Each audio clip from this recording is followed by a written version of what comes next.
Okay, brothers and sisters, we are talking about the love of God. சகோதர சகோதரிகளே, நாம் தேவனுடைய அன்பை குறித்து நாம் பேசிக் கொண்டிருக்கிறோம். And when we have problems like this in the transmission, what is the greatest requirement? இந்த ஒளி பதிவுகளிலே கடத்தல்களிலே பிரச்சனை வரும்பொழுது அதற்கு என்ன தீர்வு?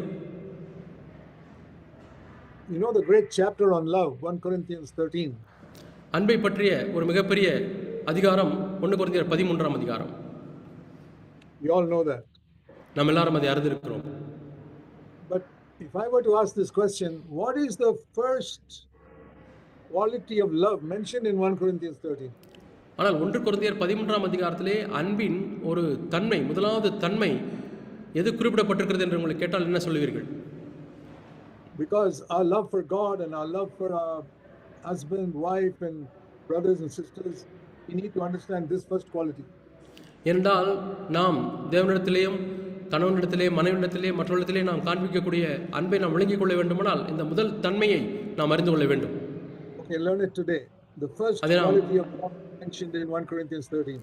1 கொரிந்தியர் 13ஆம் அதிகாரத்திலே அன்பின் ஒரு தன்மையை குறித்து நாம் வாசிக்கிறோம். The first one. முதல் தன்மை 1 Corinthians 13 verse 4. 1 கொரிந்தியர் 13ஆம் அதிகாரம் 4ஆம் வசனம். Love is patient. அன்பு நீடிய சாந்தம் உள்ளது. So many other good qualities mentioned there, kind, not jealous and not provoked, and many things mentioned in verse 5 and 6. இந்த வசனத்திலே அன்புக்கு பல தன்மைகள் சொல்லப்பட்டிருக்கிறது. அன்பு நீடிய சாந்தமும் தயம் உள்ளது, பொறாமை இல்லை, புகழாது இருமாப்பாயிராது என்று. ஆனால் முதலாவது அன்பு நீடிய சாந்தம் உள்ளது. First one is patience. முதலாவது பொறுமை. So now when all this delay is taking place of quite a long time, 15-20 minutes. கிட்டத்தட்ட இந்த தொந்தரவு 20 நிமிடம் ஆகிறது. அதிக நேரம் காத்திருக்க வேண்டியதாக இருந்தது. Did any of you get impatient? நான் ஆரம்பத்திலே பொறுமையற்றவனாய் மாறுவதுண்டு. Did that happen today when this because of this delay? இன்றைக்கு இந்த நிகழ்ச்சி தாமதமாகும் பொழுது உங்களுக்கு அந்த பொறுமை குறைந்ததா? நீங்கள் பொறுமையற்றவர்களாய் மாறினீர்களா? I was not impatient. I was quite prepared to wait. பொறுமையற்றவனாகவே இல்லை, நான் பொறுமையுள்ளவனாக இருந்தேன். I have worked on my own judging myself for many years in this area.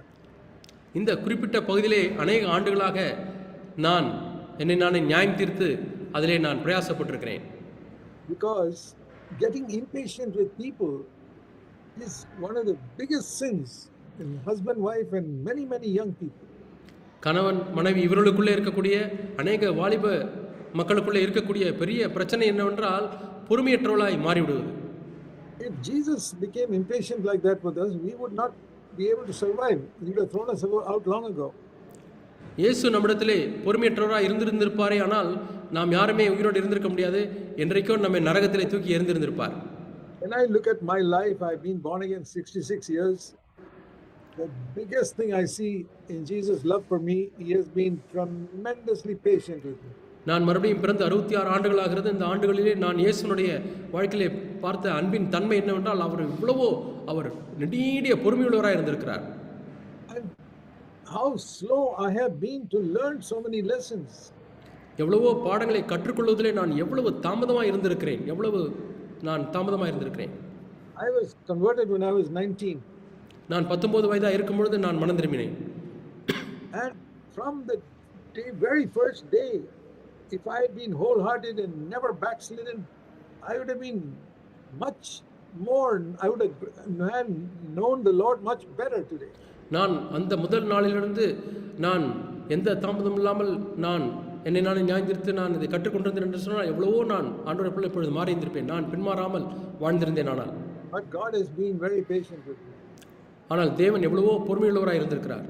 And when I see how he has been patient with my own failures, என்னுடைய சொந்த வீழ்ச்சிகளிலே எவ்வளவு அவர் பொறுமையாக இருந்திருக்கிறார் என்பதை நான் பார்க்கும் பொழுது, especially between the age of 19 and 35, குறிப்பாக 19 வயதிலிருந்து 35 வயது வரை உள்ள காலகட்டம். I was struggling, and the Lord was very patient with me. நான் எவ்வளவோ போராடி கொண்டே இருந்தேன். ஆனால் தேவன் என் மீது எவ்வளவோ பொறுமையுள்ளவராக இருந்தார். But then I got so fed up with myself that I began to seek God for His power. ஆண்டுடைய வல்லமைக்காய் நான் அவரை அந்த நாட்டிலே நான் தேடினேன். And those days, when I was 34 years old, I began to seek God for the power of the Holy Spirit. நான் 14 வயதாக இருக்கும் பொழுதே பரிசுத்த ஆவியானவருடைய வல்லமைக்காய் நான் when I was 34. நான் 34 வயதாக இருக்கும் பொழுது பரிசுத்த ஆவியானவருடைய வல்லமைக்காய் நான் ஆண்டவரிடத்தில் கேட்க ஆரம்பித்தேன். And when I was 35, Jesus baptized me in the Holy Spirit. 35 வயதாக இருக்கும் பொழுது தேவன் பரிசுத்த ஆவியானவரால் என்னை அபிஷேகித்தார். That changed my life completely. அது என்னுடைய வாழ்க்கையை முற்றிலுமாக மாற்றியது. And even though I always knew that Jesus loved me, இயேசு என்னை நேசிக்கிறார் என்பதை எப்பொழுதுமே நான் அறிந்திருந்தாலும் கூட, and that I was His, நான் அவருடையவன் என்று அறிந்திருந்தாலும், I used to read Song of Solomon, how the bridegroom says to the bride, "You are mine, I value you so much." நான் உனக்கு சொந்தம், நீ எனக்கு சொந்தம் என்று சொல்லி உன்னத பாட்டிலே நாம் வாசிக்கிறோம். அந்த மணவாளன் மணவாட்டின் சொல்லுவது போல I thought of Jesus speaking like that to me. இயேசு என்னோடு கூட அப்படி பேசுவது போல நான் உணர்ந்தேன். But still I backslid. ஆனாலும் நான் பின்வாங்கி போனேன். Oh, you can hear many messages about Jesus' love and still be a backslider. நீங்கள் இயேசுனுடைய அன்பை குறித்து எத்தனையோ செய்திகளையும் கேட்டும் கூட நீங்கள் பின்வாங்கி போவதற்கு வாய்ப்புண்டு. It's very, very important to know, to find a security in the Lord. நாம் தேவனிடத்திலே ஒரு பாதுகாப்பு உணர்வை பெறுவது எவ்வளவு முக்கியமானதாக இருக்கிறது.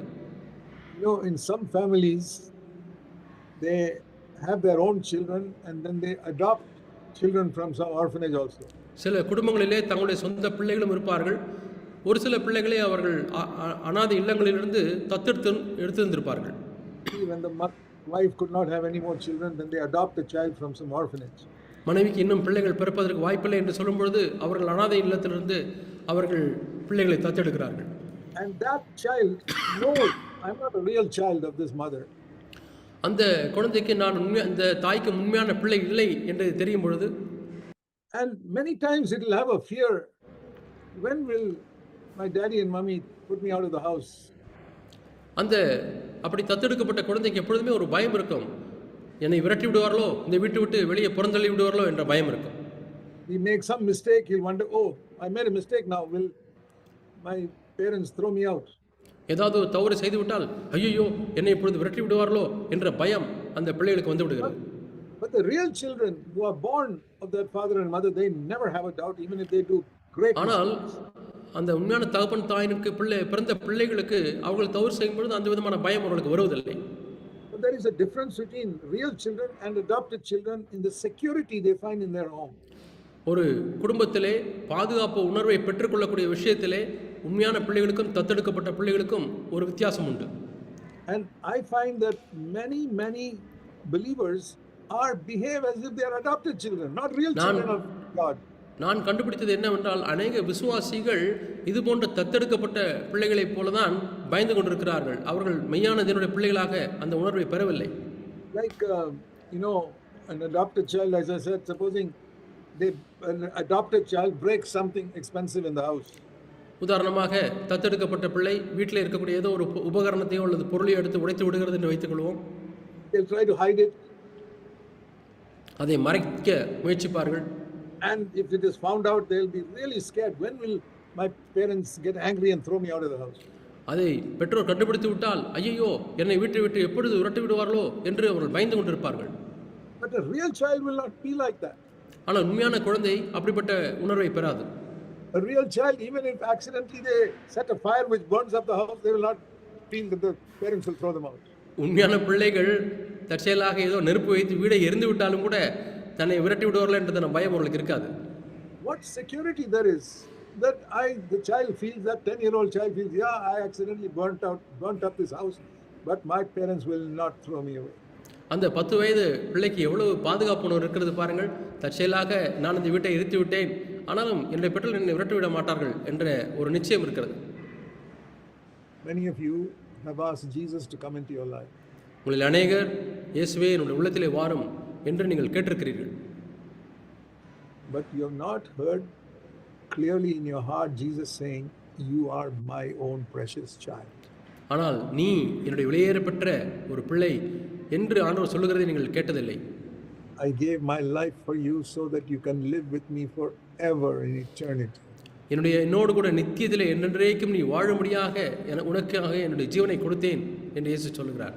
And the devil is always desiring to prevent you from getting that security in the Lord. இந்த பாதுகாப்பை பெற்றுக்கொள்வதற்கு எப்படியாவது தடை செய்ய வேண்டும் என்று பிசாசு எல்லா முயற்சிகளையும் செய்து அவன் அதை கொண்டு வர விரும்புகிறான். And he will try his best to make you insecure, because then you will backslide like anything. நீங்கள் அந்த பாதுகாப்பு உணர்வை இழந்து விட்டால், பெறாமல் இருந்தால் எளிதாய் பின்வாங்கி விடுவீர்கள் என்பதற்காக அப்படி செய்கிறான். Many of us wonder, how can we prevent backsliding? It comes so often in the Christian life. கிறிஸ்தவ வாழ்க்கையில் அடிக்கடி வரக்கூடிய அந்த பின்மாற்றத்திலிருந்து எப்படி நான் விடுதலை பெறுவது என்று அநேகர் நினைத்துக் கொண்டிருக்கிறீர்கள். I'll tell you. நான் சொல்லுகிறேன். You must find security in the love of Jesus for you. ஆண்டவராகிய இயேசு கிறிஸ்து உங்கள் மீது வைத்திருக்கக்கூடிய அந்த அன்பிலே நீங்கள் அந்த பாதுகாப்பு உணர்வை பெற்றுக்கொள்ள வேண்டும். In the Song of Solomon, the bride says that my beloved is mine and I am his. அந்த சாலமோனின் உன்னத பாட்டிலே அந்த மணவாட்டி சொல்லுகிறாள், என் நேசர் என்னுடையவர், நான் அவருடையவள். I meditated on that many times in relation to Jesus' love for me. இயேசு என் மீது வைத்திருக்கக்கூடிய இந்த அன்பை பொறுத்த விஷயத்திலே நான் இந்த பகுதி அதிகமாக அடிக்கடி தியானித்திருக்கிறேன். And we cannot, the greatest commandment in the Bible is to love God with all our heart. வேதத்திலே காணப்படக்கூடிய மிகப்பெரிய கற்பனை என்னவென்றால் நாம் தேவனை முழு இதயத்தோடு கூட நேசிப்பதாகும். The most important commandment is not to read the Bible every day. மிகப்பெரிய பிரதானமான கற்பனை தினமும் வேதத்தை வாசிப்பது என்பதல்ல. Not even taking up the cross every day. தினமும் சிலுவை சுமப்பது கூட அல்ல. Because reading the Bible is useless if you don't love the Lord. நாம் தேவனை நேசிக்கவில்லை என்று சொன்னால் வேதத்தை வாசிப்பது பயனற்றதாய் போய்விடும். And if you take up the cross without loving the Lord, it is an empty ritual. தேவனை நேசிக்காதபடி நீங்கள் சிலுவை சுமந்தாலும் கூட அது ஒரு வெறுமையான ஒரு சடங்காய் மாறிவிடும். If you preach in a church and it is not coming out of fervent love for the Lord, that is empty preaching. நீங்கள் ஒரு சபையில் பிரசங்கிக்கிறீர்கள், அது தேவனை நேசிப்பது நிமித்தமாய் வரவில்லை என்று சொன்னால் அது ஒரு வெறுமையான பிரசங்கமாய் மாறிவிடும். The important thing in our service is not what we do, but what is the motive with which we do it. நம்முடைய ஊழியத்திலே பிரதானமான காரியம் என்னவென்றால் நாம் என்ன செய்கிறோம் என்பதல்ல, ஆனால் எந்த நோக்கத்தோடு கூட செய்கிறோம் என்பதாகும். A little that we do with fervent love for the Lord is more valuable to him than great service which does not come out of love. அன்பில் வராத பெரிய ஊழியத்தை காட்டிலும் பெரிய பணிகளை காட்டிலும் தேவன் மேல் அன்பாயிருந்து செய்யக்கூடிய சிறிய பணி அது மிகவும் வெளியேறப்பட்டதாக இருக்கிறது. So the important thing we need to always check in ourselves is my heart burning in a love for Jesus Christ. என்னுடைய இருதயமானது இயேசுவின் மீது இருக்கக்கூடிய அன்பினாலே கொழுந்து விட்டு எரிகிறதா என்பதை தான் நாம் அடிக்கடி பரிசோதித்து பார்க்கக்கூடிய முக்கியமான காரியம். And when I was converted at the age of 19 and a half, 19 வயதாக இருக்கும் பொழுது நான் மனம் திரும்பின பொழுது, and I got baptized when I was 21. 21 வயதாக இருக்கும் பொழுது ஞானஸ்நானம் பெற்றேன். And I was in a ship where we were traveling around different places. I could never find fellowship with any believers. ஒரு கப்பலிலே பணியாற்றி கொண்டிருந்தேன், பல நாடுகளுக்கு பிரயாணம் பண்ணி கொண்டிருந்தேன். அப்பொழுது எந்த விசுவாசியோடு கூட எனக்கு ஐக்கியம் கிடைக்கவில்லை. So most of the time I was alone in the ship reading the Bible. ஆகவே அடிக்கடி நான் தனியாக அந்த கப்பலில் இருந்து வேதத்தை நான் வாசித்துக் கொண்டிருப்பேன். And I read Song of Solomon. அப்பொழுது நான் சாலமோனின் உன்னத பாட்டை வாசித்தேன். That is the first book in the Bible I studied. நான் படித்த முதல் புத்தகம் அதுதான். And I saw it as Jesus' love for me. அதை இயேசு எனக்காக வைத்திருக்கக்கூடிய ஒரு அன்பாக நான் அதை பார்த்தேன். Now if you don't seek to keep your pure mind, you'll get all types of filthy thoughts from that book. இந்த விஷயத்திலே நீங்கள் ஒரு தூய மனதை காத்துக்கொள்ளவில்லை என்று சொன்னால் அந்த உன்னத பாட்டிலிருந்து எல்லா விதமான அசுத்தமான காரியத்தை தான் நீங்கள் பெற்றுக்கொள்வீர்கள். But it was a tremendous encouragement to me, because I saw Jesus loved me so much. He's longing to be with me. இயேசு என்னோடு கூட இருக்க விரும்புகிறார், என்னை அன்பு கூற விரும்புகிறார் என்பதை நான் பார்க்கும் பொழுது அது எனக்கு எவ்வளவு ஒரு ஆசீர்வாதமாக இருந்தது. And he was actually telling me, you are mine, you're my precious possession. நீ என்னுடையவள், நீ எனக்கு விலையேறப்பட்ட சம்பத்து என்று என்னோடு கூட பேசியது. I am very glad that I began my Christian life with that understanding. நான் இந்த புரிந்து கொள்ளுதலோடு கூட என்னுடைய கிறிஸ்தவ வாழ்க்கை ஆரம்பித்ததற்காக நான் மகிழ்ச்சியாக இருக்கிறேன். Now I see that God kept me away in that 1 year on the ship without contact with any other believers. அந்த ஒரு ஆண்டு வேறு எந்த விசுவாசியோடும் கூட ஒரு தொடர்பு இல்லாதபடிக்கு தேவனை அந்த கப்பலிலே என்னை பாதுகாத்தார். Because he had a special calling for me. ஏனென்றால் அவர் எனக்கென்று ஒரு விசேஷித்த அழைப்பை வைத்திருந்தார். That would become clear to me only much later. அது எனக்கு எவ்வளவோ பின் நாட்களில் தான் விளங்கியது. But he knew that for that calling to become strong in me, I have to be founded on the assurance that he loves me. அந்த அழைப்பானது என்னில் உறுதியாக வேண்டும் என்று சொன்னால் அவர் என்னை அழைத்த அழைப்பிலே நான் ஒரு பாதுகாப்பை பெற வேண்டும். And that what he wanted from me in return was not my service or reading the Bible. It was my love first of all. அதற்கு மாறுத்தரமாக அவரிடத்திலிருந்து எதிர்பார்ப்பது வேதத்தை வாசிப்பதல்ல, அவர் அன்பைத்தான் எதிர்பார்க்கிறார். So remember, the true Christianity is a relationship of love between Jesus and ourselves, both ways.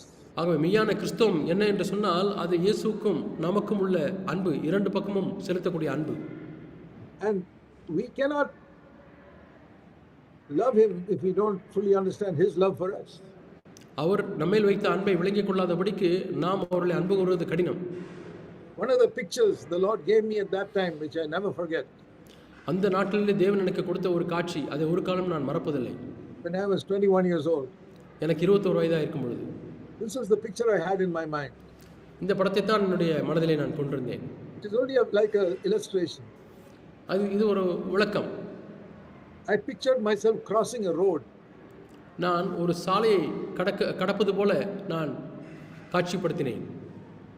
And there was a big truck coming and I didn't see it. It was going to run me over. ஒரு பெரிய lorry drug வேகமாக வந்து கொண்டிருக்கிறது. நான் அதை பார்க்காதபடிக்கு கடந்து கொண்டிருக்கிறேன். And somebody from behind me saw it and pushed me out of the way. ஆனால் என்னை யாரோ ஒருவர் பின்னாக பார்த்து ஐயோ ட்ரக்கில் அடிபட போகிறாரே என்று சொல்லி என்னை பின்னாக பிடித்து தள்ளிவிட்டார். And I got saved. நான் பாதுகாக்கப்பட்டேன். But he got run over by the truck and his legs were broken. அவரோ அந்த ட்ரக் மோதி அவருடைய கால்கள் உடைந்து விட்டது. And his legs had to be cut off. அவருடைய கால்கள் வெட்டப்பட வேண்டியிருந்தது. This is a picture I got in my mind. இந்த காட்சியை என்னோட மனதிலே கொண்டிருக்கிறேன். Of Jesus' love for me. இயேசு என் மீது வைத்த அன்பு. And then I go to see this man in the hospital. இப்பொழுது அந்த மனிதரை ஆஸ்பத்திரியில் போய் பார்க்க போகிறேன். Without 2 legs. 2 கால்கள் இல்லாமல். Now he cannot walk. Now he cannot work. இப்பொழுது அவரால் வேலை செய்ய முடியாது, நடக்க முடியாது. How is he going to earn his living? அவர் எப்படி வாழ்க்கையிலே பணம் சம்பாதிக்க போகிறார் பிழைப்புக்காக? How will I respond to him when I go and see him in the hospital? இப்பொழுது அவரை ஆஸ்பத்திரியிலே நான் பார்க்கும் பொழுது நான் எப்படி அவருக்கு மாறுத்தரம் சொல்லுவேன்? What would you do if somebody saved your life like that and lost his legs? இது போன்று உங்களை பாதுகாத்த ஒருவர் தன்னுடைய கால்களை இழந்து விட்டார், உங்களை பாதுகாப்பது நிமித்தமா என்று சொன்னால் எப்படி நீங்கள் அவரிடத்தில் நடந்து கொள்வீர்கள்? Will I go to him and say thank you very much and say 2-minute prayer and go away? அவரை பார்த்து ரொம்ப நன்றி, ஒரு 2 நிமிஷம் நான் ஜெபம் பண்ணுகிறேன்னு சொல்லி ஜெபம் பண்ணி விட்டு போய் விடுவீர்களா? No. இல்லை. I felt I would tell that man, see, because of me you don't have legs. நான் அந்த மனிதனை பார்த்து என்ன சொல்லுவேன்? என் நிமித்தமாக தான் நீர் கால்களை இழந்தீர். Here is my promise to you. நான் இதோ ஒரு வாக்குத்தத்தம் கொடுக்கிறேன். Because you cannot work, I will work and support you all your life.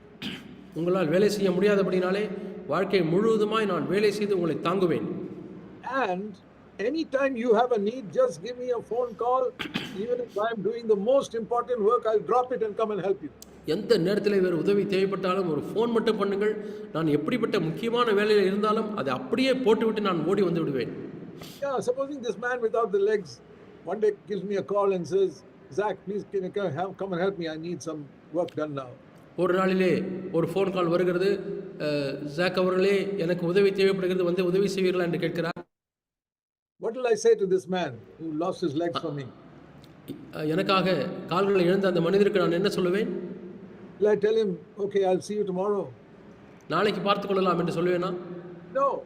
இல்லை. Whatever work I'm doing, I'll drop it and go run into his place and say, what do you want me to do for you? நான் என்ன வேலை செய்து கொண்டிருந்தாலும் அதை உடனே போட்டுவிட்டு ஓடி போய் அவருக்கு உதவி செய்வேன். You will do that also. நீங்களும் அப்படி செய்வீர்கள்.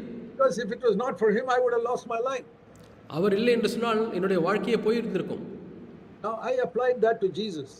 நான் இப்பொழுது இதை இயேசுவுக்கு பொருத்தி பார்க்கிறேன். He didn't just lose his legs, he went to hell for me. அவர் கால்களை மட்டும் அவர் இழக்கவில்லை, ஆனால் அவர் எனக்காக நரகத்துக்கு சென்றார்.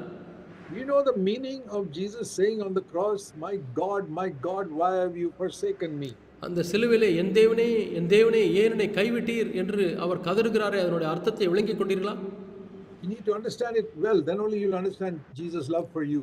இதை நாம் நன்றாக விளங்கிக் கொள்ள வேண்டும். அப்பொழுது மட்டுமே இயேசு உங்களை நேசித்த அந்த நேசத்தை அறிந்து கொள்ள முடியும். For 66 years I have meditated on the cross of Calvary. 66 ஆண்டுகளாக நான் இந்த கல்வாரி சிலுவையை தியானித்திருக்கிறேன். And God has given me amazing revelations on what that meant. அது எதை பொருள்படுத்துகிறது என்பதை குறித்து தேவன் வியக்கத்தக்க வெளிப்பாடுகளை கொடுத்திருக்கிறார். On his love for me in Gethsemane.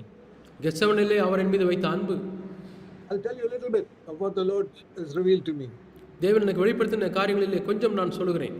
I have said it in different meetings. Many of you may not have heard it. நான் பல அர்த்தங்களிலே சொல்லியிருக்கிறேன், அநேகர் அதை கேட்டிருந்திருக்க மாட்டீர்கள்.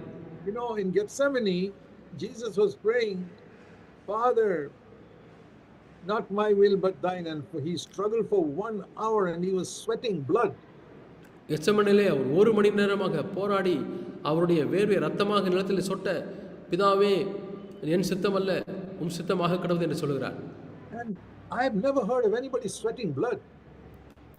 வேர்வை ரத்தமாக சொட்டினதை நான் யாரை பற்றியும் கேள்விப்படவில்லை. That is some intense inward suffering that causes blood instead of அது உள்ளான to come out of our skin. அதிகமான ஒரு பாரம் இருக்கும் பொழுதுதான் தோள்களிலே இருந்து வெளியே வரக்கூடிய அந்த வேர்வை ரத்தமாக அது வெளியே சொட்டும். When I meditated on that, நான் அதை தியானிக்கும் பொழுது, and you can apply this to yourself also, இதை நீங்கள் உங்களுடைய வாழ்க்கைக்கு பொருத்தி பார்க்கலாம். I felt an imaginary conversation between the Father and Jesus in Gethsemane. பிதாவுக்கும் இயேசுவுக்கும் அந்த கெத்செமனிலே இருக்கக்கூடிய ஒரு கற்பனை உரையாடலை நான் எண்ணி பார்க்கிறேன். The Father tells Jesus, you can come straight up to heaven from there, you have never sinned. பிதா இயேசுவை பார்த்து, நீர் பாவம் செய்யவே இல்லை, ஆகவே நேரடியாக பரலோகத்துக்கு வந்து விடலாம் என்று சொல்கிறார். You don't have to go to the cross.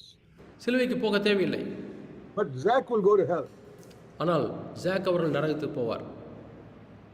And then Jesus says, அப்பொழுது இயேசு சொல்கிறார், oh, Zach will go to hell. Then, yes, Father, if that is the case, I'll go to the cross. பிதாவே, அது அப்படியா இருக்குமானால் நான் சிலுவைக்கு போகிறேன். I don't want Zach to go to hell. Jack அவர்கள் நரகத்துக்கு போக நான் விரும்பவில்லை. And so he went to the cross. ஆகவே அவர் சிலுவைக்கு போனார். I still remember the day that came to my heart as a revelation. இது என்னுடைய இருதயத்திற்கு வெளிப்பாடாய் வந்த அந்த நாளை நான் இன்னுமாய் நினைவு கூறுகிறேன். I wept and I wept and I wept. நான் அழுதேன். And I said, Lord, ஆண்டவரே, I will never in my life live for myself. என் வாழ்க்கையிலே ஒரு காலம் நான் எனக்காக நான் வாழ மாட்டேன். I will never ask you for anything. I don't want anything from you. உம்மிடத்தில் நான் எதையும் கேட்க மாட்டேன். எனக்கு ஒன்று வேண்டாம் ஆண்டவரே. I am willing to suffer any inconvenience, any difficulty. ஆண்டவரே, எந்த வசதி குறைவானாலும் எந்த கஷ்டமானாலும் உமக்காக நான் அதை சகிக்க விரும்புகிறேன். Because your love for me was not in words. என்றால் நீர் என்னிடத்தில் காண்பித்த அன்பு வெறும் வார்த்தைகளிலே அல்ல. Your love was not only dying on the cross. ஆண்டவரே, உம்முடைய அன்பு சிலுவையில் நீர் மரித்தது மட்டுமல்ல. The love was that you went to hell for my sin.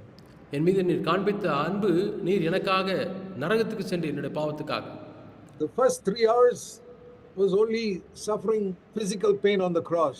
முதல் 3 மணி நேரங்கள் அந்த சிலுவையிலே அவர் பௌதிகமாக பாடுபட்ட பாடுகள். He was crucified. அவர் சிலுவையில் அறையப்பட்டார். That first 3 hours he did not take the punishment for my sin. அந்த 3 மணி நேரங்கள் என்னுடைய பாவத்துக்குரிய தண்டனை அவர் எடுக்கவில்லை.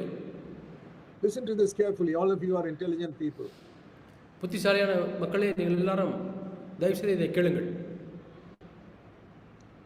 If the punishment for my sin is physical death, என்னுடைய பாவத்துக்குரிய தண்டனை சரீர மரணம் என்றால், then I can take it myself. நானாகவே அந்த தண்டனை எடுத்துக்கொள்ள முடியும். I can die, and then I've நான் taken the மரித்தேன், punishment for my sin. நான் மரித்து என்னுடைய பாவத்துக்குரிய பரிகாரத்தை நான் தேடிக்கொள்ள முடியும். And all the people who in the world who died, all the millions of people, they have taken the punishment of their sin by dying. Million கணக்கான மக்கள் இந்த உலகத்திலே மரித்தார்களே, அவர்கள் இந்த தண்டனை, பாவத்துக்குரிய தண்டனை ஏற்றுக்கொண்டார்களே. Why won't they all go to heaven? அப்படியானால் ஏன் அவர்கள் எல்லாரும் பரலோகத்துக்கு செல்லக்கூடாது? If death is the punishment for sin, every human being who's died has paid the punishment for his sin. மரணம் தான் பாவத்துக்கு உரிய பரிகாரம் என்று சொன்னால், இந்த உலகத்தில் மரித்த அனைவரும் அந்த பாவத்துக்குரிய பரிகாரத்தை செலுத்தி விட்டார்கள். Just meditate on that. இதை நீங்கள் சற்று தியானியுங்கள். Not a single person needs to go to hell. எந்த ஒரு தனி நபரும் நரகத்துக்கு போக தேவையில்லை. But when the Bible speaks about death, ஆனால் it is spiritual death, not physical death. வேதம் மரணம் என்று சொல்லும் பொழுது அது சரீர மரணம் அல்ல, அது ஆவிக்குரிய மரணம். And spiritual death is spending eternity in hell. ஆவிக்குரிய மரணம் என்பது நித்தியத்தை நரகத்திலே கழிப்பதாகும். Please listen to this very carefully. மிகவும் கவனமாய் கேளுங்கள். The punishment for my sin is to என்னுடைய spend eternity in hell. என்னுடைய பாவத்துக்குரிய தண்டனை நித்தியத்திலே நரகத்திலே இருப்பதாகும். Not 3 hours, not 3 days, not 3 years. 3 மணி நேரங்கள் அல்ல, 3 வாரங்கள் அல்ல, 3 வருடங்களும் அல்ல. Eternity நித்தியம் in hell. நரகத்திலே. So if Jesus did not suffer that eternity in hell, then he has not died for my sins. அவர் அந்த நித்தியத்திலே நரகத்தை கழிக்கவில்லை என்று சொன்னால் என்னுடைய பாவத்துக்குரிய தண்டனை அவர் செலுத்தவில்லை. That became clear to me. அது எனக்கு தெளிவாய் மாறிவிட்டது. So I saw first 3 hours on the cross, he did not suffer any eternity in hell. அவர் முதல் 3 மணி நேரங்கள் அவர் நித்தியத்திலே நரகத்திலே அந்த பாடை அனுபவிக்கவில்லை. But then he cried out, my God, why have you forsaken me? ஆனால் அதற்கு பிறகு அவர் கதறினார், என் தேவனே ஏன் என்னை கைவிட்டீர்? Many Christians have not understood the depth in that verse. அநேக கிறிஸ்தவர்கள் இந்த வசனத்தினுடைய ஆழத்தை இன்னுமாய் விளங்கிக் கொள்ளாமல் இருக்கிறார்கள். If you really understood it, you will never live for yourself again. உண்மையாலுமே இதை விளங்கிக் கொள்ளவில்லை என்று சொன்னால் நீங்கள் ஒரு காலம் உங்களுக்காக நீங்கள் வாழ மாட்டேன் என்று சொல்ல மாட்டீர்கள். I understood that many years ago and I said, Lord, I will never live for myself again. அநேக ஆண்டுகள் முன்பாக நான் இதை விளங்கிக் கொண்டேன். அதற்கு பிறகு ஆண்டவரே நான் எனக்காக நான் வாழ மாட்டேன் என்று சொன்னேன். Because to be forsaken by God is to go to hell. என்றால் தேவனால் கைவிடப்படுவது என்பது நரகத்துக்கு போவதாகும். The other thing you see is all his life Jesus called God Father, but only once in his life he said, my God, my God. இன்னொரு காரியத்தை நாம் பார்க்கிறோம், அவர் தன் வாழ்நாள் முழுவதுமாக தேவனை பிதாவே பிதாவே என்று தான் அழைத்தார். ஆனால் இந்த ஒரு முறைதான் என் தேவனே என்று அழைக்கிறார். The only time in his life that he looked up to heaven and called his father God and did not call him father. தன்னுடைய ஜீவிய காலத்திலே பரலோகத்தை பார்த்து பரத்தை பார்த்து தேவனை என் தேவனே என்று அவர் வாழ்நாள் முழுவதுமாக ஒரே ஒரு முறை கூப்பிடுகிறார். Why did he call him God? ஏன் அவர் தேவனே என்று அழைத்தார்? Because now he was not standing before his father, he was standing before the judge of the universe. இப்பொழுது அவர் தன்னுடைய பிதாவுக்கு முன்பாக நிற்கவில்லை, இந்த அண்ட சராசரத்தையும் நியாயத்தீர்க்கக்கூடிய நியாயாதிபதிக்கு முன்பாக நிற்கிறார். And therefore he could not call him father. ஆகவேதான் இயேசு தேவனை பிதாவே என்று அழைக்க முடியவில்லை. He had to call him God. தேவனே என்று தான் அழைக்க வேண்டியிருந்தது. Because he was standing there as a criminal being punished for my sin. என்னுடைய பாவத்துக்காக அவர் ஒரு குற்றவாளியை போல இருந்து தண்டனை ஏற்றுக்கொள்கிறார். He had never sinned. அவர் பாவம் செய்யவில்லை. But he took my sin. ஆனால் என் பாவத்தை அவர் எடுத்துக்கொண்டார். The punishment for my sin. என்னுடைய பாவத்துக்குரிய தண்டனை அவர் ஏற்றுக்கொண்டார். And immediately the God cut him off. உடனடியாக தேவன் அவரை வெட்டிவிட்டார். Even today I cannot understand what it means. இன்றைக்கும் கூட அது என்ன என்று என்னாலே விளங்கிக் கொள்ள முடியவில்லை. But I know it changed my life completely. ஆனால் அது என்னுடைய வாழ்க்கையை முற்றிலுமாய் மாற்றிவிட்டது என்று அறிந்திருக்கிறேன். Just this one thing that இந்த ஒரு காரியம், God forsook his son on the cross for my sake. என் பாவத்துக்காக தேவன் கல்வாரி சிலுவையிலே இயேசுவை கைவிட்டு விட்டார்.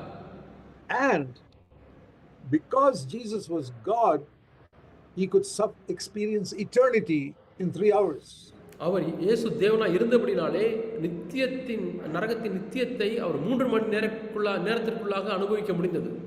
It was an ordinary man, he could have suffered only 3 hours in hell by hanging on the cross for 3 hours. அவர் சாதாரணமான மனிதனாக இருந்திருந்தால் அந்த 3 மணி நேரம் என்று சொன்னால் 3 மணி நேரம் தான் நரகத்தை அனுபவித்தார் என்று சொல்லலாம். That is why no man or no angel could have died for my sins.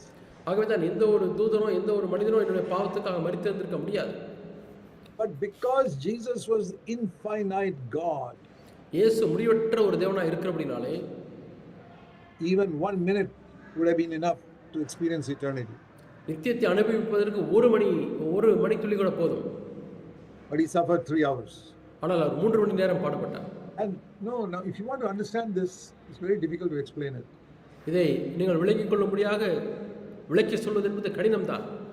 But I'll tell you how I picture it. நான் எப்படி கற்பனை செய்கிறேன் என்று சொல்கிறேன்.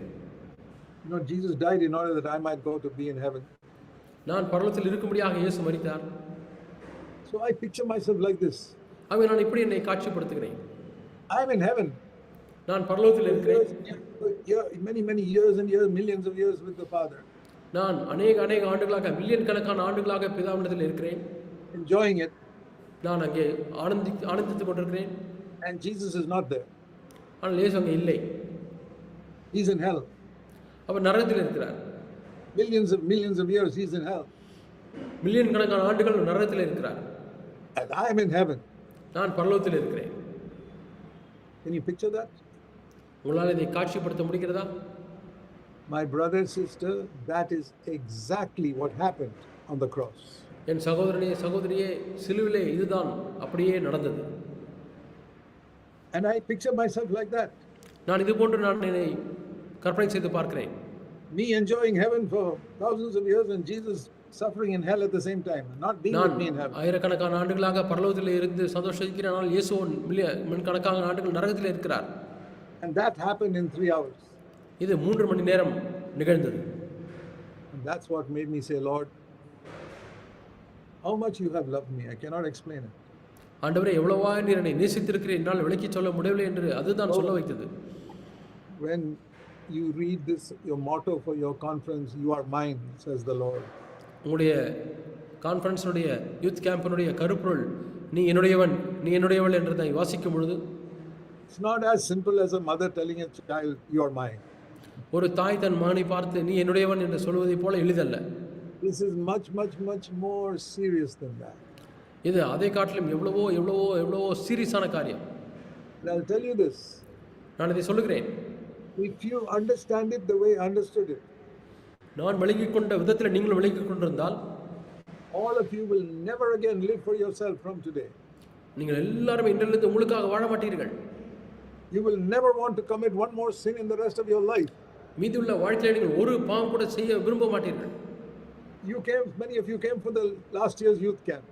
உங்களில் அநேகர் கடந்த ஆண்டு வாலிபர் முகாமுக்கு வந்தீர்கள். Did you at least try with all your heart in this last 1 year to be free from sin? பாவத்தின் விடுதலையாக இருக்க முடியாத இந்த ஒரு ஆண்டு நீங்கள் உண்மையாகவே உள்ளத்தின் ஆழத்திலிருந்து விரும்பினீர்களா? How many sins did you conquer in the last 1 year? கடந்த ஒரு ஆண்டில் எத்தனை பாவத்தை மேற்கொண்டீர்கள்? How many times you did something wrong and you took it lightly? Jesus died for me. நீங்கள் எத்தனை முறை பாவம் செய்துவிட்டு இயேசு எனக்காக மரித்தார் என்பதை எளிதாக எடுத்துக்கொண்டீர்கள்? This phrase Jesus died for me has become so cheap. இயேசு எனக்காக மரித்தார் என்பது அது விலையில்லாத ஒரு மட்டான ஒரு காரியமாக மாறிவிட்டது.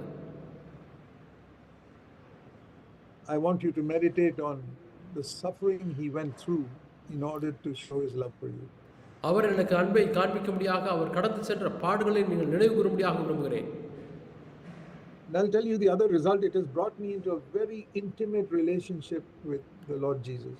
அது இன்னொரு விளைவை என் வாழ்க்கையில கொண்டு வந்தது. அது என்னவென்றால் தேவனோடு கூட இருக்கக்கூடிய ஆண்டவராகிய இயேசு கிறிஸ்துவோடு இருக்கக்கூடிய நெருங்கிய உறவு. I can really know God is my father, just like I speak to an earthly father. பூமிக்குரிய தகப்பனத்திலே பேசுவது போல பரலோக பிதா எனக்கு தந்தை என்று நெருக்கமாக அவரிடத்தில் பேசுகிறேன். Brought me into an intimate relationship with the Holy Spirit. அது பரிசுத்த ஆவியானவரோடு கூட ஒரு அந்யோன்ய ஐக்கியத்துக்குள்ளாக என்னை கொண்டு வந்தது. This is the greatest joy of my Christian life. இதுதான் இந்த கிறிஸ்தவ வாழ்க்கையில மிகப்பெரிய சந்தோஷம். I love to preach to people. நான் ஜனங்களுக்கு பிரசங்கிக்க விரும்புகிறேன். But much more than that, I love to talk to the Lord Jesus. அதை காட்டிலும் அதிகமாக ஆண்டவராகிய இயேசுவிடத்தில் நான் பேசவே விரும்புகிறேன். That is the most precious thing in my life. அதுதான் என் வாழ்க்கையில் விலையேறப்பட்ட காரியமாக இருக்கிறது. And because I love Him, I try to serve the Lord here and there. நான் அவரை நேசிக்கிறபடினாலே தான் நான் இங்கும் அங்குமாய் அவருக்கு ஊழியம் செய்ய விரும்புகிறேன். And you remember how the Lord called Peter, who had denied the Lord very badly 3 times. மிகவும் மோசமான விதத்தில் இயேசுவை 3 முறை மறுதலித்த பேதுருவை எப்படி இயேசு அழைக்கிறார்? In John 21. யோவான் 21ஆம் அதிகாரம். These are the last words he speaks to him. பேதுருவிடத்தில் பேசின கடைசி வார்த்தைகள். John 21:15. யோவான் 21:15. You know, they had caught verse 8, verse 11, John 21:11, they had caught 153 large fish. யோவான் 21ஆம் அதிகாரம் 11ஆம் வசனத்திலே அவர்கள் 153 பெரிய மீன்களை அவர் பிடித்தார்கள். Now, you know, in the markets in Tamil Nadu, how much one large fish costs? தமிழ்நாட்டில் உள்ள மீன் கடையிலே ஒரு பெரிய மீன் எத்தனை ரூபாய்க்கு விற்கிறது என்று உங்களுக்கு தெரியும்? And 153 fish. 153 மீன்கள் என்றால் Peter had never caught such a catch in his whole life. தங்களுடைய வாழ்நாள் முழுவதுமாக இப்படிப்பட்ட ஒரு மீன் பிடிப்பையே அவர்கள் செய்திருந்திருக்க மாட்டார்கள். What all thoughts must have gone through his mind? Now I can easily become a millionaire in a few days. இன்னும் ஒரு சில நாட்களிலே நான் ஒரு லட்சாதிபதியாக மாறிவிட முடியும், என்னவெல்லாம் தேவன் செய்ய முடியும் பாருங்கள். And then Jesus asked him அப்பொழுது இயேசு கேட்டார் in verse 15, 15ஆம் வசனம், do you love me more than all these fish that you caught? நீ இப்பொழுது பிடித்தாய் இந்த மீன்களை காட்டிலும் அதிகமாக என்னை நேசிக்கிறாயா? What he is asking is, do you love me more than money? பணத்தை காட்டிலும் அதிகமாக என்னிடத்தில் அன்பாய் இருக்கிறாய் என்று தான் கேட்கிறார். That is the question God is asking all of his children. அவருடைய எல்லா பிள்ளைகளிடத்திலும் ஆண்டவர் கேட்கக்கூடிய கேள்வி இதுதான். You really love me more than you love the opportunity to make money? நீங்கள் உண்மையாலுமே என்னை நேசிக்கிறீர்களா அல்லது பணத்தை சம்பாதிக்கக்கூடிய தருணங்களை அதிகமாக நேசிக்கிறீர்களா? You are so taken up with 153 fish. அதிகமாய் இந்த 153 மீன்களினாலேயே நீ பிடிக்கப்பட்டு விட்டாயா? Can you throw this all away and love me? இதெல்லாம் தூக்கி எறிந்து விட்டு என்னை நேசிக்க முடியுமா? என்னிடத்தில் அன்பாக இருக்க முடியுமா? And verse 15, take care of my little lambs from now on. இப்பொழுது என்னுடைய ஆட்டுக்குட்டிகளை மேய்ப்பாயாக. And he said, yes, Lord. ஆமாண்டவரே என்று பேதுரு சொல்கிறார். No, I love you. நான் உம்மிடத்தில் அன்பாக இருக்கிறேன். He asked him a second time. இரண்டாம் முறை கேட்கிறார், do you love me? நீ என்னிடத்தில் அன்பாக இருக்கிறாயா? First time he asked him, do you love me more than these fish? முதல் முறை இந்த மீன்களை காட்டிலும் அதிகமாக என்னிடத்தில் அன்பாக இருக்கிறாய் என்று கேட்கிறார். Second time he just asked me, verse 16, he asked him, do you love me? இரண்டாம் முறை என்னிடத்தில் அன்பாக இருக்கிறாய் என்று மட்டும் கேட்கிறார். He said, yes, Lord. ஆமாண்டவர் என்று சொல்கிறார். Then he asked him a third time. மூன்றாம் முறை கேட்கிறார். Simon, verse 17, son of John, do you really love me? யோவான் குமாரனாகிய சீமோனே, உண்மையாலுமே நீ என்னை நேசிக்கிறாயா யோனாவின் என்று கேட்கிறார். And Peter felt so bad that the Lord had asked him a third time. மூன்றாம் முறையும் கேட்டுவிட்டார் என்று சொல்லி பேதுருக்கு ரொம்ப கஷ்டமாக இருந்தது. Because he had denied the Lord 3 times. ஏனால் பேதுரு 3 முறை அவரை மறுதலித்தார். So Jesus asked him 3 times. அவன் இயேசு 3 முறை கேட்டார். And Peter was so broken. பேதுரு அப்படியே நொறுங்கி போய்விட்டார். But without the power of the Holy Spirit, he could not love Jesus. ஆனால் பரிசுத்த ஆவியானவருடைய வல்லமை இல்லாத பட்சத்தில் அவரால் இயேசுவை நேசிக்க முடியவில்லை. He was sincere in what he said. அவர் சொன்னதிலே அவர் உண்மையுள்ளவராய் இருந்தார். And he said, you know, you're going to suffer much because when you grow old, somebody will stretch out your hand and they'll kill you. நீ அதிகமாய் பாடுபட போகிறாய், நீ உனக்கு வயது முதிர்ந்தவனாய் மாறும்பொழுது வேறொருவன் உன் கையை பிடித்து கூட்டிக் கொண்டு போவான், வேறொருவன் அறையை கட்டுவான். And he should have said, yeah, Lord, I'm willing. ஆமாண்டவரே, நான் அதற்கு விருப்பமாக இருக்கேன் சொல்லி இருக்க வேண்டும். But he doesn't say that. ஆனால் பேதுரு சொல்லவில்லை. He said, am I going to suffer? நான் பாடுபட போகிறேனா? So he says, what about this man John, verse 20? What about him? What's easy? யோவானை குறித்து என்ன ஆண்டவரே? 20ஆம் வசனம். Is he going to have an easy life? அவருக்கு ஒரு சொகுசான வாழ்க்கை இருக்க போகிறதா? And see what Jesus said. இயேசு என்ன சொன்னார் என்று பாருங்கள். What is that to you? That's none of your business. அது உன்னுடைய வேலை அல்ல. இதை குறித்து ஏன் நீ கவலைப்படுகிறாய்? If I want him to live up to until I come back, what is that to you? நான் வருமளவும் இவன் இருக்க சித்தமானால் உனக்கு என்ன? Don't compare yourself with John. உன்னை யோவானோடு கூட ஒப்பிட்டு பார்க்காதே. Peter, this is just between you and me. இது உனக்கும் எனக்கும் உள்ள காரியம். If you love me and you suffer, are you willing to continue to suffer, or are you going to compare yourself with what other people are having an easy time? நீ பாடுபட்டு நீ எனக்காக என்னை நேசிக்க போகிறாயா, அல்லது நீ அவரோடு கூட உன்னை ஒப்பிட்டு பார்த்து ஒரு சொகுசான காலம் வேண்டும் என்று எண்ணுகிறாயா? My dear young brothers and sisters, I'll tell you something from my experience. என்னுடைய அருமையான வாலிப சகோதர சகோதரிகளே, என்னுடைய அனுபவத்திலிருந்து நான் உங்களுக்கு சொல்கிறேன். So many people I know who came to the Lord at the same time as I came to the Lord as a young person. நான் வாலிபனாக இருந்த பொழுது ஆண்டவரிடத்திலே வந்தேன் அல்லவா, அதே போல தேவனிடத்திலே வந்த அநேக வாலிபர்கள், so many of them have backslidden and fallen away. அதில் அநேகர் பின்வாங்கி போய் அவர்கள் விழுந்து விட்டார்கள். I don't know where they are. அவங்க எங்கே இருக்கிறார்கள் என்று எனக்கு தெரியவில்லை. And I don't waste my time comparing myself with them. அவர்களோடு கூட என்னை ஒப்பிட்டு பார்த்து நான் நேரத்தை வீணடிக்க விரும்பவில்லை. I say, Lord, you have told me that I am yours. ஆண்டவரே, நான் உம்முடையவன் என்பதை நீ சொல்லி இருக்கிறீர். You love me with an everlasting love. நீர் அந்த நித்திய சிநேகத்தினாலே என்னை நேசித்தீர். I will never on earth be able to understand how much you love me. நான் இந்த அளவாய் உம்மை நேசிக்க வேண்டும் என்பதை இன்னுமா இந்த உலகத்தில் இருக்கிறவரை என்னால் புரிந்து கொள்ள முடியாது. With this one life I have, I want to live it 100% for you. எனக்கு இருக்கக்கூடிய இந்த ஒரு வாழ்க்கையிலே நான் 100% உமக்காக வாழ வேண்டும். That's why I left my job also. ஆகவே தான் என் வேலையை நான் ராஜினாமா செய்தேன். Because the Lord called me to do it. I don't encourage people to leave their job unless the Lord calls them. ஆகவே தேவன் உங்களை அழைக்காவிட்டால் உங்கள் வேலையை விட்டு விடுங்கள் என்று சொல்லி நான் புத்தி சொல்ல மாட்டேன். If you leave your job without God calling you, you are disobedient. நீங்கள் தேவன் அழைக்காதபடி வேலையை நீங்கள் ராஜினாமா செய்தால் நீங்கள் கீழ்ப்படியாதவர்கள். Many people in India have done that foolishly. They are disobedient to the Lord. அநேகர் இந்தியாவிலே அப்படி புத்தியீனமாய் செய்திருக்கிறார்கள். அவர்கள் தேவனுக்கு கீழ்ப்படியாதவர்கள். They just say, I want to serve you, Lord. I am going to leave my job and go and join some Bible school. நான் ஆண்டவரே உமக்கு ஊழியம் செய்ய விரும்புகிறேன், ஆகவே என்னுடைய வேலையை ராஜினாமா செய்துவிட்டு நான் வேதாகம கல்லூரியில் போய் சேர்ந்து கொள்ள என்று சொல்லுகிறார்கள். And they think God is happy with them. தன்னை பற்றி தேவன் சந்தோஷமாக இருக்கிறார் என்று எண்ணுகிறார்கள். No, God is not happy with them. தேவனிடத்தில் சந்தோஷமாக இல்லை. God says, who asked you to do it? I never called you to my service. யார் இதை செய்ய சொன்னது? என்னுடைய ஊழியத்துக்கு நான் உன்னை அழைக்கவில்லையே. You cannot serve God if God doesn't call you. தேவனை அழைக்காத பட்சத்தில் நீங்கள் தேவனுக்கு ஊழியம் செய்ய முடியாது.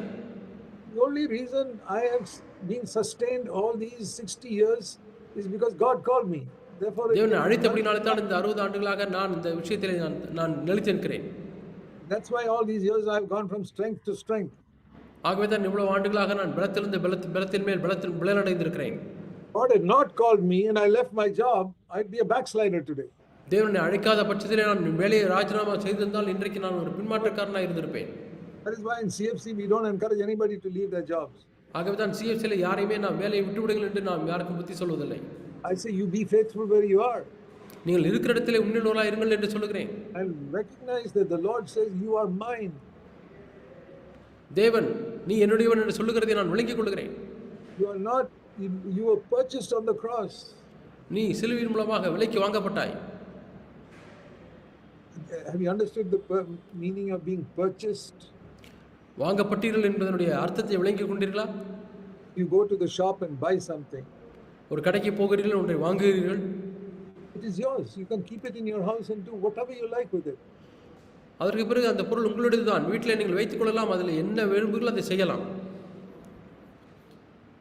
And that is how the Lord has purchased you on the cross. இப்படித்தான் தேவன் உங்களை சிலுவையை விலைக்கு வாங்கி இருக்கிறார்.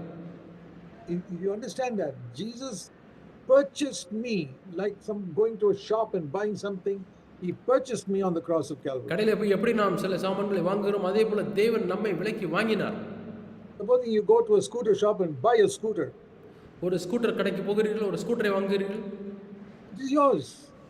அது உங்களுடையது. You can paint it red or green or blue, anything. It is yours. நீங்கள் அதை பச்சையாகவோ நீளமாகவோ அல்லது ஊதாவாகவோ நீங்கள் பெயிண்ட் அடிக்கலாம், அது உங்களுடையது. You can modify it, change it. It is yours. You can do whatever you like. அதில் நீங்கள் மாற்றம் செய்யலாம், மாற்றலாம், அது உங்களுடையது. That is the meaning of being purchased. அதுதான் விலைக்கு வாங்கப்பட்டீர்கள் என்பதனுடைய அர்த்தம். If a man purchases a house, ஒரு மனிதன் ஒரு வீட்டை வாங்குகிறான், he can modify it, build extra rooms or demolish some rooms. அவன் அந்த வீட்டை அவன் சற்று மாற்றி அமைக்கலாம், சில அறைகளை சேர்க்கலாம், அல்லது சில அறைகளை உடைக்கலாம். He can put whatever color he says he likes. This is my house. I purchased it. நான் இந்த வீட்டை விலைக்கு வாங்கினேன், இதற்கு என்ன கலர் வேண்டுமோ நான் நடிக்கலாம். I want to ask you, my brothers, sisters, do you believe that Jesus has purchased you like that? சகோதர சகோதரிகளை உங்களை நான் பார்த்து கேட்கிறேன், இயேசு உங்களை எப்படி விலை கொடுத்து வாங்கியிருக்கிறார் என்பதை நீங்கள் நம்புகிறீர்களா? That is what Jesus means when he says, you are mine. நீ என்னுடையவன் என்று இயேசு சொல்லும்போது இதுதான் அதனுடைய அர்த்தம். You look at a house which you bought and say, this house is mine. நீங்கள் வாங்கின வீட்டை பார்க்கிறீர்கள், இந்த வீடு என்னுடையது என்று சொல்லுகிறீர்கள். Or you look at a cycle or a scooter that you bought and say, this is mine. நீங்கள் வாங்கின ஒரு சைக்கிளையோ ஸ்கூட்டரையோ பார்த்து இது என்னுடையது என்று சொல்லுகிறீர்கள். You can do whatever you like with it. உங்களுக்கு என்ன விருப்பமோ அதை அந்த வண்டியிலே செய்யலாம். That is what Jesus means when he says, you are mine. அதைத்தான் இயேசு பொருள்படுத்தி சொல்கிறார், நீ என்னுடையவன் என்று சொல்லும் பொழுது. And if you respond to that and say, Lord, I am also yours completely. நீங்கள் இதற்கு பதில் கொடுத்து நீங்கள் அவருக்கு கீழ்ப்படிகள் என்று சொன்னால், ஆண்டவரே நானும் உம்முடையவன் என்று சொல்வீர்கள். I can tell you, your life will be changed from today. உங்களுடைய வாழ்க்கையானது முற்றிலும் மாற்றப்படும் என்று நான் உங்களுக்கு சொல்கிறேன். That is the true Christian life. இதுதான் மெய்யான கிறிஸ்தவ வாழ்க்கை. This accepting to Christ to go to heaven, that is not Christianity. நான் இயேசு ஏற்றுக்கொண்டபடினாலே பரலோகத்துக்கு போய் என்று சொன்னால் அது கிறிஸ்தவம் அல்ல.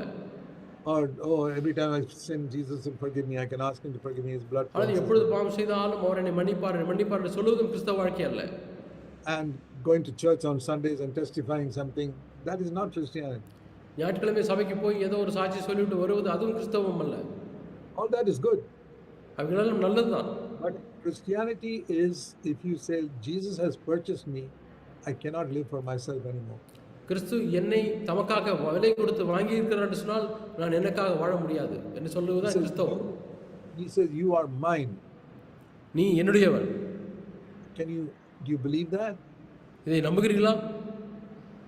If you believe it, நீங்கள் நம்பினால் completely to him you surrender.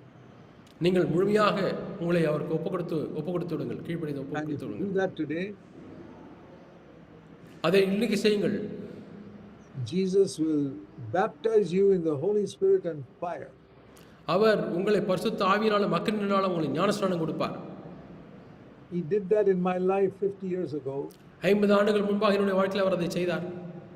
That fire has not died out. அந்த அக்கினி இன்னுமாய் அவிந்து போகவில்லை. That fire is burning and burning and burning in my heart. அந்த அக்கினியானது என் உள்ளத்தில் எரிந்து கொண்டே இருக்கிறது. It's the fire of a fervent love for Jesus Christ. அந்த அக்கினி என்பது இயேசு மீது இருக்கக்கூடிய ஊக்கமான அன்பு.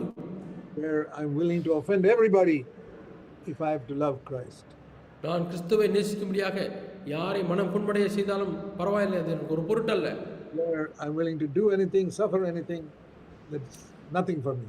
நான் எதை வேண்டுமானாலும் செய்வதற்கு ஆயத்தமாக இருக்கிறேன், என்ன வேண்டுமானாலும் பாடுபடுவதற்கு ஆயத்தமாக இருக்கிறேன், நான் அதை செய்வேன். And that is nothing for me. Well, I can't think I made some great sacrifice. அது எனக்கு ஒன்றுமில்லை, நான் பெரிய தியாகத்தை செய்து விட்டேன் எல்லாம் எண்ணுவதற்கு ஒன்றுமில்லை.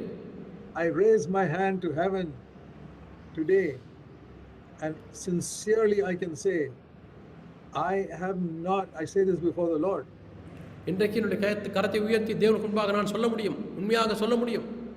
I have never made any sacrifice for Jesus Christ in my life. என்னுடைய வாழ்க்கையில் இயேசு கிறிஸ்துவுக்காக எந்த ஒரு தியாகத்தையும் நான் செய்யவே இல்லை. Say, how can you say that, brother Zach? You left your job. சகோதரர் எப்படி சொல்ல முடியும் ஜாக் அவர்களே, உங்கள் வேலையை ராஜினாமா செய்தீர்களே? You don't understand it. நீங்கள் அதை விளங்கிக் கொள்ள வேண்டுமா? I have seen such a revelation of how much Jesus sacrificed for me on the cross. சிலுவையிலே இயேசு எவ்வளவாய் தியாகம் செய்தார் என்பதை ஒரு வெளிப்பாடாக நான் பெற்றுக்கொண்டேன். If somebody gives me 1,000 crore rupees, யாராவது எனக்கு 1000 கோடி ரூபாய் கொடுத்தால், and I give him 1 rupee, அவருக்கு நான் 1 ரூபாய் கொடுக்கிறேன். what is the comparison? அது எப்படி பொருந்தும்? That is how I see the love, what Jesus has done for me and what I have done for the Lord. இப்படித்தான் நான் இதை பார்க்கிறேன். இயேசு எனக்கு என்ன செய்தார், நான் ஆண்டவருக்கு என்ன செய்திருக்கிறேன். I'm not saying I have not done anything for the Lord. நான் தேவனுக்கு ஒன்றுமே செய்யவில்லை என்று நான் சொல்லவில்லை. But it is one rupee compared to thousands of crores of rupees. ஆனால் ஆயிரக்கணக்கான கோடி ரூபாய்களை மதிப்பிடும் பொழுது இது ஒரு ரூபாய் தான். Some of you think you have made some big sacrifice for the Lord. உங்களிலே ஒரு சிலர் தேவனுக்கு நான் பெரிய அரிய தியாகங்களை செய்திருக்கிறேன் என்று எண்ணுகிறீர்கள். And if God doesn't do something for you, you complain, Lord, I have done so much for you, you can't do this for me. தேவன் உங்களுக்கு ஏதாவது ஒரு காரியத்தை செய்யவில்லை என்றால், ஆண்டவர் உமக்கு நான் எவ்வளவோ காரியங்களை செய்தேனே, நீர் ஏன் எனக்கு இதை செய்யவில்லை என்று கேட்கலாம். And you have an expectation. Of course the Lord must do it for me because I have sacrificed so much for him. நான் அவருக்கு இவ்வளவு தியாகங்களை செய்து அப்படினால தேவன் எனக்கு கண்டிப்பாக இதை செய்தான் ஆக வேண்டும் என்றதான ஒரு எதிர்பார்ப்பு உங்களுக்கு இருக்கலாம். Such a thought does not even come to my mind. இப்படிப்பட்ட எண்ணம் என்னுடைய மனதிற்கு கூட வருவதில்லை. I say, Lord, what have I done for you? Nothing.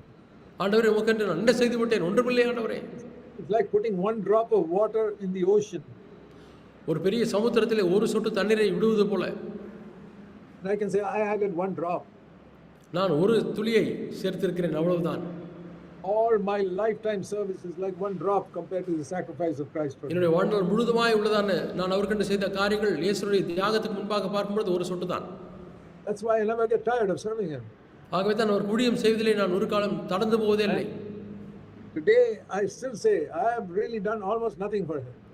நான் இன்றைக்கு சொல்ல முடியும், இன்னும் சொல்லுவேன், அவருக்கு நான் செய்தது ஒன்றுமே இல்லை. I am not trying to be humble. I am telling you exactly what I feel in my heart.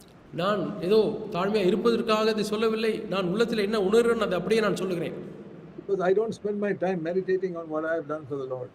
நான் தேவனுக்கு என்னெல்லாம் செய்திருக்கிறேன் என்பதை நான் தியானித்து என்னுடைய நேரத்தை நான் வீணடிக்கவில்லை. I meditate on what Jesus has done for me. எனக்காக இயேசு என்ன செய்தார் என்பதை தான் நான் தியானிக்க விரும்புகிறேன். My dear brothers and sisters, என் அருமையான சகோதர சகோதரிகளே, you want to live a useful life with the one life that God has given you on this earth? இந்த பூமியிலே தேவன் உங்களுக்கு கொடுத்த இந்த ஒரே ஒரு வாழ்க்கையை, பிரயோஜனமுள்ள வாழ்க்கையை வாழ வேண்டுமா? Say, Lord Jesus, I will live every day of this life only for you. ஆண்டவரே, என் வாழ்க்கையில் இருக்கக்கூடிய எஞ்சிய நாட்களிலே ஒவ்வொரு நாளும் உமக்காகவே நான் வாழ்வேன் என்று சொல்லுங்கள். And if you live 60 years like I have done, you will one day thank me. நான் செய்தது போல நீங்கள் 60 ஆண்டு அப்படி வாழ்ந்திருப்பீர்கள் என்று சொன்னால், ஒரு நாளிலே வாழ்ந்திருப்பீர்கள் என்று சொன்னால் ஒரு நாளில் என்னை பார்த்து நீங்கள் நன்றி சொல்லுவீர்கள். But I don't think you have 60 years because the Lord is coming very soon, much before that. ஆனால் உங்களுக்கு 60 ஆண்டுகள் இருக்கிறது என்று நான் எண்ணவில்லை. ஏனென்றால் ஆண்டவர் அதிசீக்கிரமாய் வருகிறார். So many things happening in the world, the Lord is coming soon. உலகத்திலே பல காரியங்கள் நடந்து கொண்டிருக்கிறது, ஆண்டவர் சீக்கிரமாய் வருகிறார். There's very little time left, my brothers and sisters. அருமையான சகோதர சகோதரியே, கொஞ்சம் காலமே மீந்திருக்கிறது. There's no time to play the fool and waste time now. நாம் இப்பொழுதெல்லாம் ஏமாற்றி விளையாடுவதற்கெல்லாம், நேரத்தை வீணடிப்பதற்கெல்லாம் நேரமில்லை. The Lord is calling you to give yourself to him completely today. இன்றைக்கு முழுமையாக உங்களை அவருக்கு ஒப்புக் கொடுக்கும்படியாக தேவன் உங்களை அழைக்கிறார். He will embrace you and say, you are mine. அவர் உங்களை அழைத்துக் கொண்டு நீ என்னுடையவள், என்னுடையவன் என்று சொல்வார். And he will hold you tight like he has held me tight for more than 60 years. 60 ஆண்டுகள் மேலாக என்னை அவர் இறுக்கமாய் கட்டி அணைத்திருக்கிறது போல உங்களையும் இறுக்கமாய் கட்டி அணைத்துக் கொள்வார். And when you come to the end of your life, உங்களுடைய வாழ்க்கையின் முடிவுக்கு வரும்பொழுது, you will look back having lived a useful life on this earth. நீங்கள் திரும்பி பார்க்கும்பொழுது ஒரு பிரயோஜனமான வாழ்க்கையை நான் வாழ்ந்தேன் என்று சொல்வீர்கள். There are people sitting here who have made that decision. நீங்கள் அப்படிப்பட்ட தீர்மானத்தை செய்திருந்தால் there are some people sitting in this congregation who have made that decision. இந்த கூட்டத்திலே உட்கார்ந்து இருக்கக்கூடிய ஒரு சிலர் இந்த தீர்மானத்தை ஏற்கனவே செய்திருக்கிறீர்கள். I pray that all of you will make it. நீங்கள் எல்லாரும் இந்த தீர்மானத்தை செய்யும்படியாக நான் ஜெபிக்கிறேன். God bless you. தேவன் உங்களை ஆசீர்வதிப்பாராக. Let us pray. நாம் ஜெபிப்போம். Heavenly Father, பரலோக பிதாவே, I pray that nobody here will miss out on what you have for them. ஆண்டவரே, நீர் அவர்களுக்கு வைத்திருக்கிறதை ஒருவர் கூட தவற விட்டு விடக்கூடாது. Let your name be glorified through every one of these young people. ஆண்டவரே, ஒவ்வொரு வாலிப பிள்ளைகளின் மூலமாக உம்முடைய நாமம் மகிமைப்படட்டும் ஆண்டவரே. Pray in Jesus' name. இயேசுவின் நாமத்தில் ஜெபிக்கிறோம் பிதாவே. Amen. ஆமென்.